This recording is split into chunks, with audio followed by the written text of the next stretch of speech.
Hello, I'm Karen. I'm part of the You've Got a Friend project. My friends and I started the project earlier this year in the hope to promote mental health awareness in our local communities. Since starting the project, many people have come to us wanting to share their own experiences in the hope that it will inspire others and encourage people to get help and support. In this video, we want to share a story about a beautiful young man who was loved by everybody that knew him. This is Ben's story.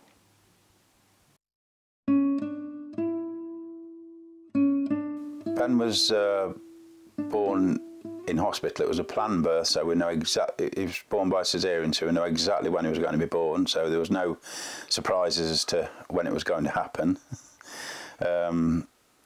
He came out looking grumpy, but he was a really happy baby.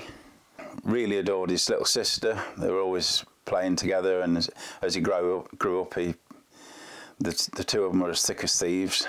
It was always on the defence for each other. You couldn't argue with one and not expect a fight off the other. As he grew up and got older, he made more friends at school. He got into his football and other activities like that, which he really enjoyed. Made some really good mates.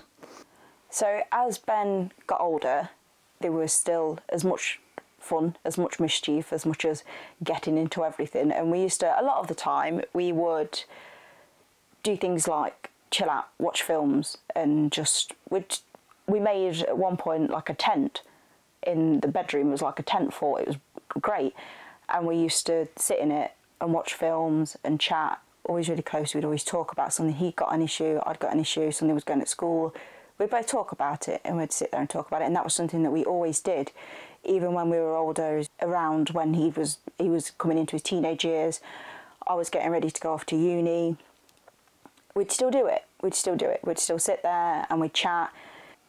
Ben used to go up the skate park on his BMX bike and try out all his tricks and stunts on it. He used to come back a bit battered and bruised most of the time.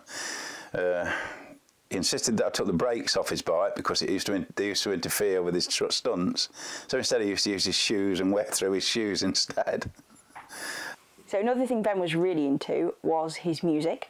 He used to play the drums and dabble briefly in guitar, but guitar was not the one. It was always drums. I got for my birthday once 2 Bowling for Soup tickets. Now Bowling for Soup is a band that are very close to mine and Ben's hearts. Absolutely love them. Favourite band ever. And if we were ever a bit miserable, needed to pick up a bit of a pickup, we always used to sing their song "I'm Gay" to each other, which is just a brilliant, it's just happy-go-lucky song. So we took him to see them, and it was his first gig he'd ever been to. As Ben reached around about the age of 13, he did start to feel a little bit low, and he lost quite a lot of confidence in himself, and started losing a bit of self-esteem, and feeling down more, and not wanting to do things so much, and it got a little bit more difficult to encourage him to do things and to, you know, persevere with things that he was struggling with. And so that's the first time that we contacted any sort of outside help and got him in to see an outreach counsellor. When Ben was 17, at the start of the summer, he'd been feeling really low. He'd done his exams, and he didn't feel he'd done particularly well in them, and it seemed to knock his confidence right back. He felt a bit withdrawn, and he was struggling quite a lot. It was late summer 2015, so June, July time. We'd had graduation, and it was a good day. It was nice. Ben started to seem really distant. He seemed a bit distant at the ceremony. Like he's always had this like twinkle in his eye, and it was almost like it had dulled down a little bit. It wasn't quite as bright and shiny as it normally was, and he was quite distant, and he didn't want to be hugged or touched so much. Like whereas would sit there, watch a film, and we'd have a hug or whatever, and he just didn't want to do that anymore. It was a bit like he was sort of pushing away a little bit, didn't want to talk as much, and he'd become very quiet and almost into himself, and it would be like trying to pull him out of it. Like and he wasn't giving you anything at all to go off at this point. It was almost as if he'd learned how to, all of his tells, like a really strong poker face, all of his tells, it's sort of like as if he'd spent time working on them, so you wouldn't know what was wrong. We did manage to pick him up and got him out and about doing things a bit more. Got him to go away for a few days with his girlfriend at Centre Parks, which he really enjoyed. He come back from that really bouncy and, you know, full of life. You know, he looked the best he had done in ages, and he seemed to feel, it seemed as though he was feeling really good about himself. He felt more positive, started talking more about making plans for going to uni and everything after his last year in the sixth form, and he seemed to have a much more positive outlook on things.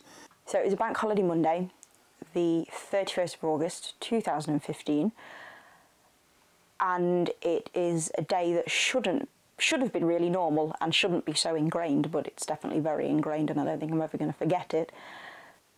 After a couple of hours, he gave me a phone call. He said, "Dad, I'm up at our old house." He says, I was on my way out to his girlfriend's, who lives just up the road from our old house, and he said, she's still at work, so I thought I'd just pop in and have a look around the old house one last time before it's sold.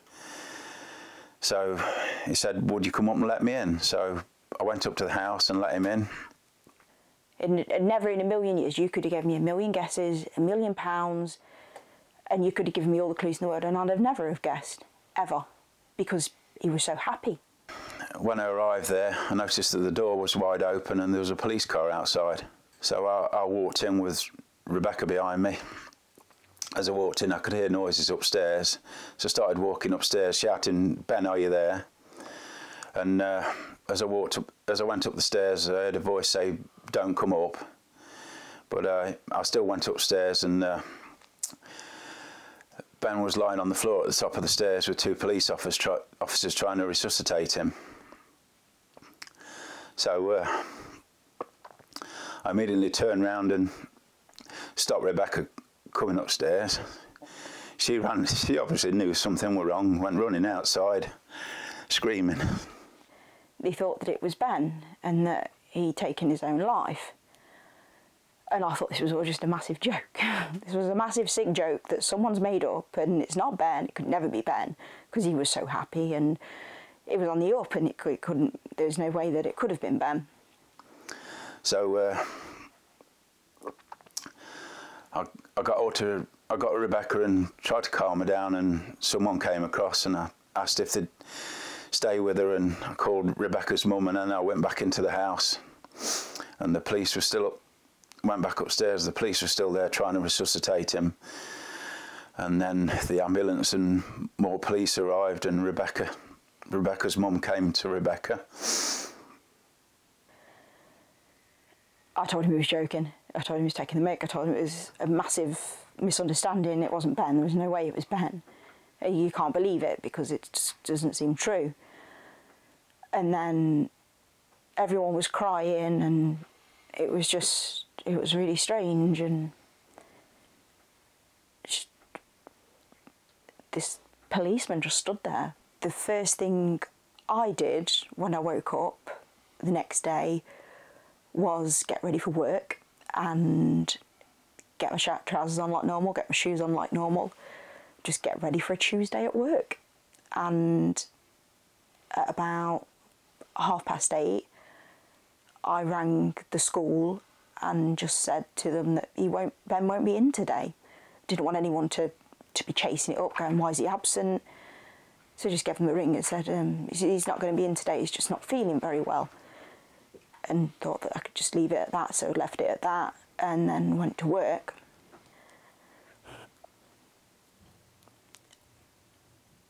And it's just one of those things. You don't learn to live with it, you don't learn to deal with it. That person's never there. It doesn't matter if it's a day later. I mean, some days you have good days and it's like, oh, do you remember that time? Yeah, I remember that time. That was a really good time. And then you have other days where you sit there and go, shit, why didn't I do that? Why didn't I spend that day with him? Why didn't I spend that 5 minutes with him? Why didn't I ring him up in the middle of the night that time when I was thinking about him and tell him that I love him? Why didn't you do that? losing Ben has left a massive hole in my life and the lives of Ben's family and friends and everyone who know Ben. And no matter how much time goes by, these things don't always get easier. And although I know Ben never intended to cause any pain to anybody, and the way that myself and others close to Ben are feeling, it's obviously has no comparison to the pain and the fear that Ben must have been going through when he decided to do what he did. But it's not worth the hurt and everything that it'll cause everybody, and the fact that it's not something you can reverse, it's not something that can be undone, it's not a decision that anyone should have to make. And just please, if you are thinking of doing this sort of thing, please talk to someone, anyone. Just don't do it. Don't